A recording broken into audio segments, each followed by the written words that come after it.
Shane Van Gisbergen completes his first ever NASCAR Xfinity Series race at Watkins Glen, and he finishes in 5th. What's going on, guys? It's Daniel, and welcome back to our video. As I just said a second ago, Shane Van Gisbergen has completed his first ever Xfinity Series race at Watkins Glen International Speedway, the first time at Watkins Glen, and he finishes in 5th position. In practice and qualifying, we all thought he was going to be the guy to beat in practice and qualifying. However, they had some sort of issue with the water temps, and they ended up qualifying in 13th position. Because of that, they decided to go to the rear of the field at the start of the race. And they would start about 32nd or 33rd position because a couple guys in the back of the field, I believe like Matt DiBenedetto, Jeremy Clemens, and those guys had to go to the rear of the field as well. At the start of the race, though, Shane Van Gisbergen was picking up positions. By lap 5, he was up inside the top 25. By lap 10, he was running 21st or 22nd position and was one of the few guys early in the race that could pass guys throughout the field. And by the end of stage number 1, before they came down pit road, Shane would be around 15th or 16th position. So while he didn't have the fastest car in the field, Shane was starting to move up to the field. And near the end of stage number 1, with 3 or 4 laps to go in stage 1, he would actually come down pit road and try to make some adjustments. Unfortunately, they had a little bit of a slower pit stop. They got held up by Ty Gibbs a little bit, and they had a little bit of a slower stop at about a 15 to 16-second stop, and they actually almost went a lap down to the eventual winner of the race, Connor Zillage. Shane was able to have enough speed, though, to hold off Connor Zillage and was able to stay on the lead lap. At the start of stage number 2, Shane would actually move up to the front and would be inside the top 10 restart, I believe in 6th or 7th position on the restart. Shane would basically stay up there for majority of stage number 2, was running around the 5th to 6th position, faded back a little bit and lost the spot to Connor Zillage and fell back to 8th, but eventually started passing a few guys and would maintain a top 10 position through the early portion of the race. But Shane was complaining about the car. He basically said he was trying to get by Justin Allgaier for the 5th or 6th position. He was complaining he had no straight line speed. This is a problem that call cars have really had at times this year, is they weren't having the straight line speed he needed compared to the other 3 tracks. Remember, he also had a new crew chief for this week. At first time he's been working with his new crew chief, because remember, Blue Stricker left the organization a couple weekends ago, and I feel like it kind of showed with the crew chief that he ended up having. The crew chief was a former crew chief of Josh Williams, and it kind of affected the performance of the car. But he still had a top 10 car, which is pretty good, but it's not the greatest that it could end up being. Eventually, though, Shane came down pit road. Actually, I think he either came down pit road near the end of stage number 2, and it would basically restart up front at the start of stage number 3. Now, we knew at this point that Shane was eventually going to have to come down pit road, basically because he didn't have enough gas to make it to the end. Some guys up front decided to come down pit road, and Shane would actually assume the race lead with about 33 to 34 laps to go. He would take the lead for quite a bit, but then eventually he would have to come down pit road after a caution came out. A couple guys in front of him like Connor Zillage, Sam Mayer, and I believe Ty Gibbs all basically went through the bus stop, and they all had to go into the tail end of the longest line. They would come down pit road during that point. Shane at that point would get control of the race for a little bit as other guys came down pit road, but eventually with about 16 or 17 laps to go, he would then, after leaving about 10 laps, he would then come down pit road, handing the lead to Connor Zillage. Now, had he not gotten any sort of penalty, he would be about 5th or 6th position on the track, about 20 seconds behind the leader. However, Shane would get a speeding penalty with 15 laps to go and would have to come back down pit road and serve it. This would drop him from about 15th position all the way back to 24th. But then he started making a few positions, and a couple guys in front of him started having issues and problems. But he got back up to 19th. And then everything would change with 6 laps to go. Matt DiBenedetto would unfortunately have a broken engine, or an engine that let go, and would come to a stop in the bus stop, bringing out the caution. This would move Shane up to around 15th. As some guys came down pit road that felt like they were going to run out of gas, he would move inside the top 15 for the restart. Then chaos ensued. Shane was able to make up a couple positions on the restart. Guys like Austin Hill, Josh Williams, Anthony Fredo, they all started wrecking behind him. And Shane got up inside the top 10 to about 9th position. But then the red flag would come out with Shane being in 9th. Now, he actually moved up another position to 8th because I believe Gisbergen got passed by Shane right before that caution came out. He moved up to 8th. And then on the next restart, more chaos ensued.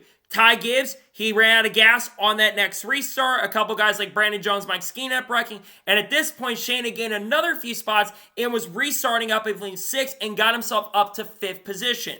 And then, like I mentioned, the caution came out once again for that wreck.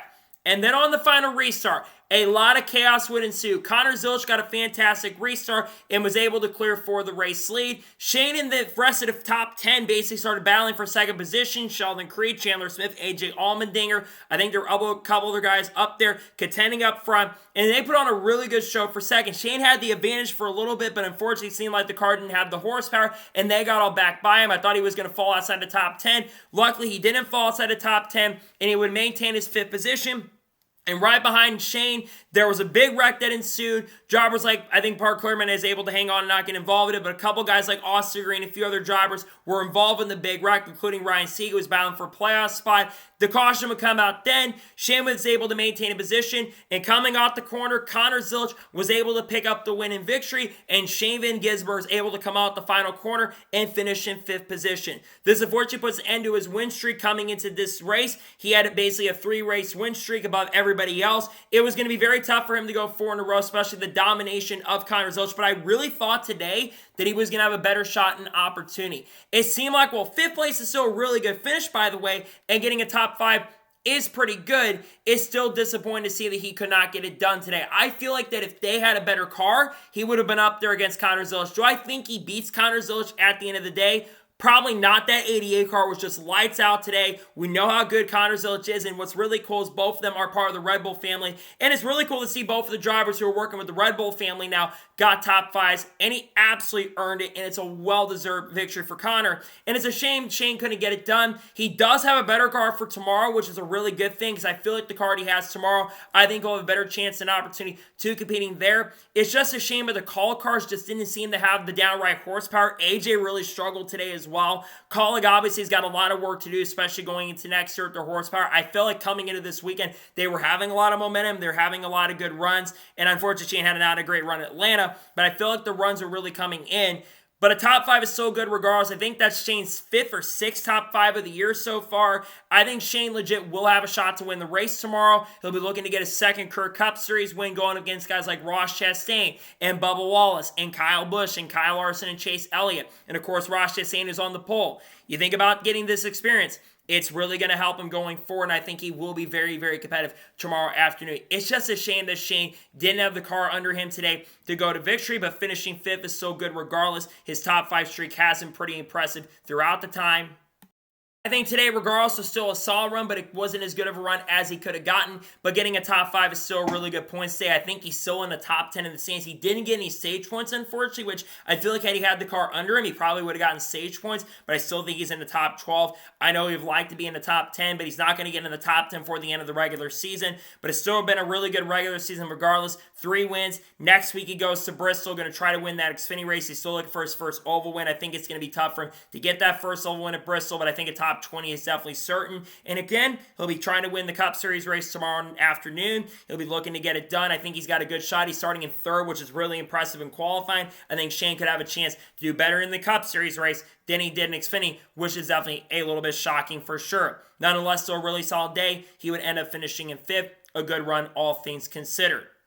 So, that is going to be today's special breaking video on Shane Van Gisbergen. I want to thank you guys for watching. Please subscribe to the channel, notifications on, and if I win a video, it does go live on my channel. Follow me Twitter, Facebook, and Instagram, and support me on Patreon as well. List description below that, and comment your thoughts on today's episode. How do you think Shane Van Gisbergen's performance was today? Let me know your thoughts in the comments below. Tomorrow on the channel, we're going to have the NASCAR Cup Series starting lineup for the Go Bowling at the Glen. Then tomorrow afternoon, we'll have the race review for the Go Bowling at the Glen. And we're also going to have an SVG video most likely dropping once again. I also have a Haley Deegan video dropping as well. Me and Carlos Kerber's video as well. But then on Monday, we're going to have a NASCAR news video dropping. We've got a lot of great content dropping over the course of the next couple weeks. I think it's going to be a very exciting time. We're going to decide to get into round of 12 for the playoffs. And I think it should be very exciting to see what we have in store for it. So anyways, like I said, I want to thank you guys for watching today's episode, and I'll see you guys next time for more great, awesome NASCAR content and other motorsports content on the channel like this. Take care, everybody.